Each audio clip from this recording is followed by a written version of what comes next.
Tonight at 9, water gushing out onto the streets in a Loudoun County neighborhood. We're live in Sterling with the latest. From shootings to break-ins and loitering, business owners on D.C.'s 8th Street say something needs to change. Calling the cops on them doesn't seem to be the solution. How the community is coping tonight. Sunny skies and warmer temperatures forecast coming up. And later on, a Maryland couple loses her daughter in a car crash. It means a lot to us because she has 2 little girls that we want to also remember her name. The things that are important to her, we're working with people with disabilities. How they're trying to keep her legacy alive 2 years later. The station covering all of the DMV. This is DC News Now. Good evening, and thank you so much for joining us tonight for DC News Now at 9 o'clock. I'm Tasmin Mahfouz. Hi, everybody. I'm Chris Flanagan. We'll begin tonight with breaking news in Sterling, Virginia, where crews responded to a water main break that damaged 2 homes there. Loudoun County fire crews say it happened just before 5 o'clock this evening. This is video from the scene on Magnolia and Church Road, right near the Sterling Cemetery. And that's also where we find our Max Marcilla joining us live. Yeah, he is live there at the scene. And Max, still an active scene, workers still out there working at this hour.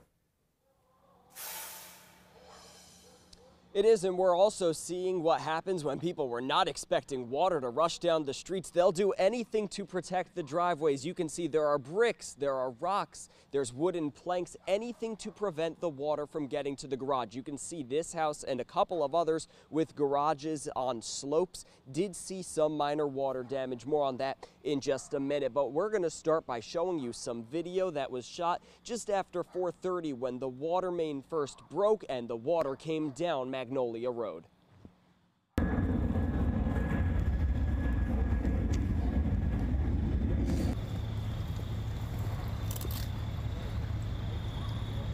So this happened just after 4:30 this afternoon. Loudoun Fire, the first one on the scene, and this is what they saw. They quickly called Loudoun Water for backup and assistance.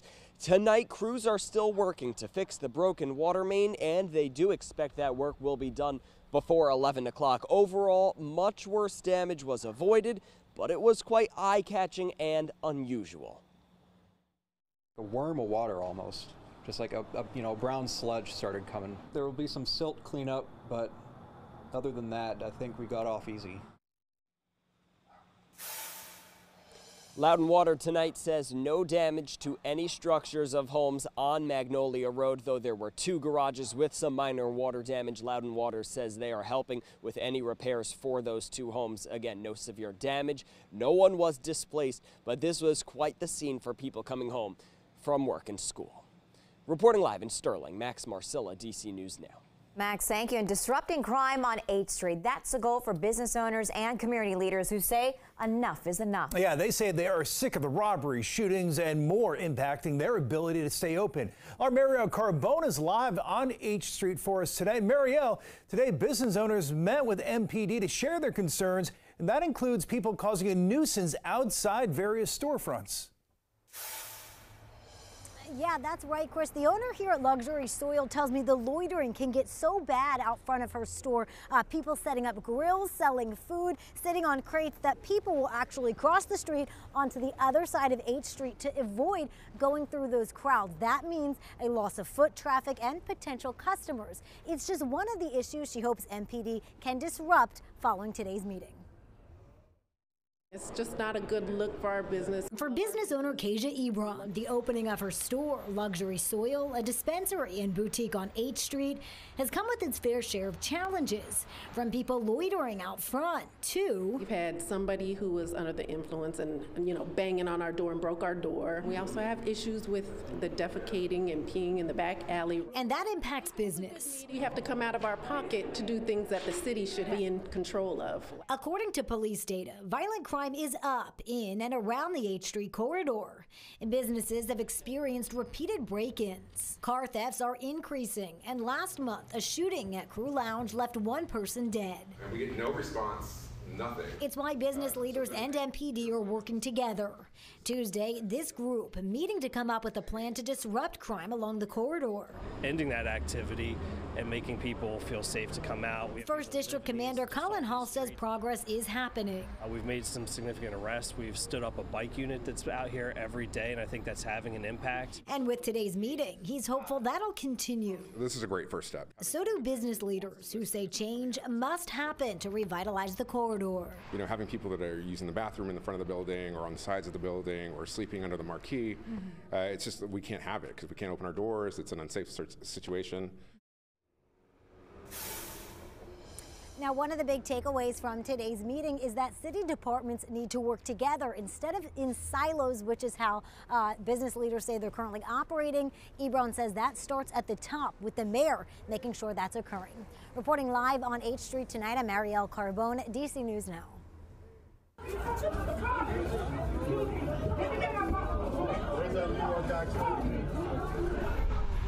And fired up over fair wages, servers and bartenders in Montgomery County throwing punches in Rockville today ahead of a public hearing over tipped wages. Everyone involved is okay, but what had them fired up in the first place?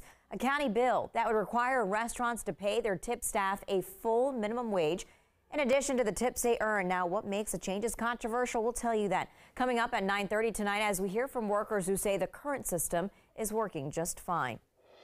And right now, President Biden is on his way to Israel as the war with Hamas escalates. He's scheduled to land there tomorrow for a high-stakes trip where he'll try to stop the conflict from spreading. The president was also supposed to meet with Arab leaders, including the presidents of Jordan and Palestine. Yeah, but that meeting was canceled following a deadly blast at a hospital in Gaza.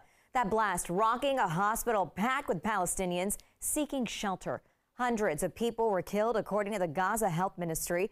Hamas and Israel are pointing fingers at one another, both refusing to take blame.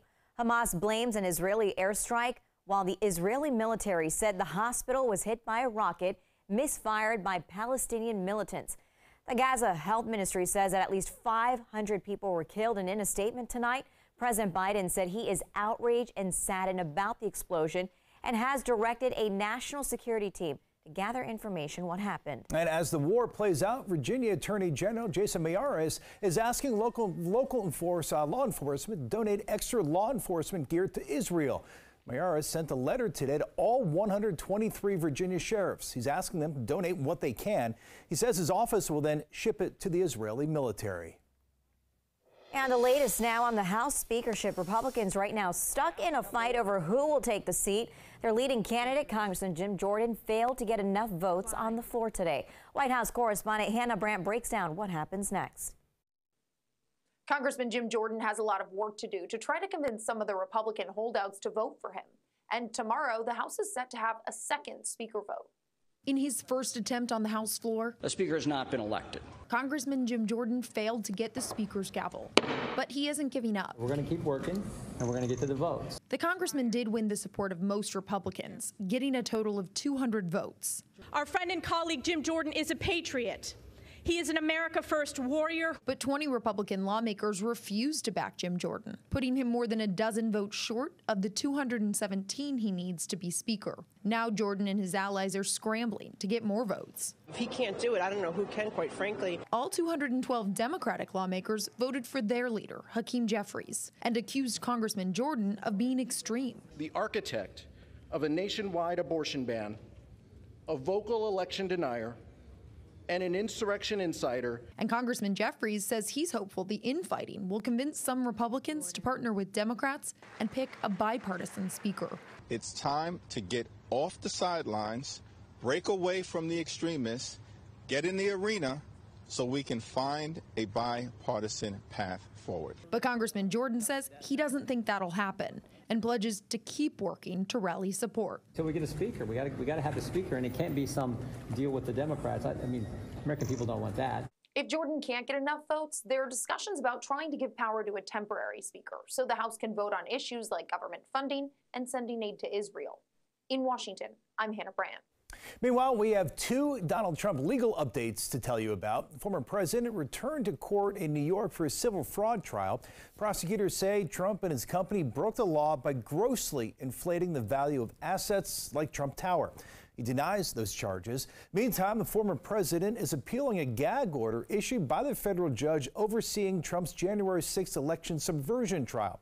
The judge saying no defendant, not even a former president running for re-election, has the right to publicly criticize witnesses or court workers involved in his trial. All right, not too bad of a night out there. Let's get a first check in the forecast with Chief Meteorologist Janessa Webb. Yeah, Janessa, we have a nice quick warm-up heading our way. Yeah, we're looking forward to that. Where daytime highs really going into your Wednesday, Thursday, Friday, back into the 70s. So really some warmer air where we should be at this time of year. Unfortunately, what we're dealing with tonight is a lot cooler air mass that's making its way across the DMV. Let's take a look at your current temperatures across the region, where we are going to continue to watch really kind of plummet throughout the evening across Woodstock, areas of Hagerstown, even Manassas, Loudoun County. We're back into the 50s with overnight lows expected to be dropping down to the middle 30s to lower 40s in some spots. So here's hour by hour. Overnight, we're still watching partly cloudy conditions. And then as you are starting off your midweek Wednesday, a few clouds that are lingering about. But man, we are talking about bright sunny skies. Really, look at that high of 66 for the DC metro area, but will be a little bit warmer the farther you go west of I-81, sections of Prince George's County. I think the apex of our temperatures, though, really start to hit top-notch range around Thursday, 71, lower 70s before this cold front starts to make its way in. You can see from this future cast below you, Friday and Saturday, we do have that very strong cold front. It's going to change things for the start of your weekend with potential washout for half of the day, and then the latter half of your weekend looking a lot better. We'll time things out coming up. Janessa, thanks. See you then. Happening now, D.C. is getting ready to study its pro sports stadiums and see what it would take to build a new one for the Commanders. Two firms have been chosen for this study. This includes Capital One Arena, the RFK site, Nationals Park, and Audi Field. Another pressing need is a new scoreboard for Nats Park. That could cost more than $20 million. D.C. Council Chairman Phil Mendelson has been opposed to a new football stadium funded by taxpayers. I would have thought there was more urgency around this. The city needs to deal now, today, with issues that the Washington Nationals have with the stadium that we own, where there's a lot of deferred maintenance. D.C. Mayor Muriel Bowser has been trying to lure the Commanders back to the RFK Stadium site with a project that would also include retail and housing.